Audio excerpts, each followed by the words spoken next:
બાવળામાં ભારે વરસાદના કારણે જે પરિવારોને મુશ્કેલી પડી રહી છે તેમના માટે નગરપાલિકા દ્વારા 2 શેલ્ટર હોમની વ્યવસ્થા કરવામાં આવી છે. આ આશ્રય સ્થાનોમાં નાગરિકો માટે રહેવા, ગરમ ભોજન, સવારનો નાસ્તો, બપોરનું ભોજન અને રાત્રિ ભોજન અને અન્ય જરૂરી સુવિધાઓ પૂરી પાડવામાં આવી રહી છે. મારું નામ જયંતિભાઈ એન દેવી પૂજક છે. હું અહીંયા બાવળામાં રહેવા છું, બળિયાદેવ વિસ્તારમાં.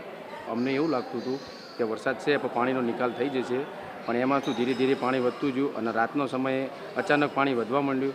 પૂરા અમારા વિસ્તાર બળિયાદેવ વિસ્તારમાં પાણી ભરાઈ ગયું. એ પછી અમને જે પાલિકાવાળાને જે સહાય કરી એમાં અમને એક હોલ આપ્યો છે, અટલ હોલ છે પાલિકાનો. અહીંયા અમને રહેવાની, ખાવા પીવાની બધી સગવડ કરેલી છે. અહીંયા જે પાલિકાએ અમને જે હોલ આપ્યો છે એમાં અમને સુવિધાઓ પૂરેપૂરી મળે છે. લાઇટ, પાણી, પછી પંખાની બધી સગવડ છે. બીજું કે જમવાનું સવાર સાંજ 2 ટાઈમ મળે છે. પછી સવારે ચા, સાંજના સમયે ચા અને રાત્રે પછી ભોજન મળે છે. એટલે જમવાની સુવિધા તો સારી છે.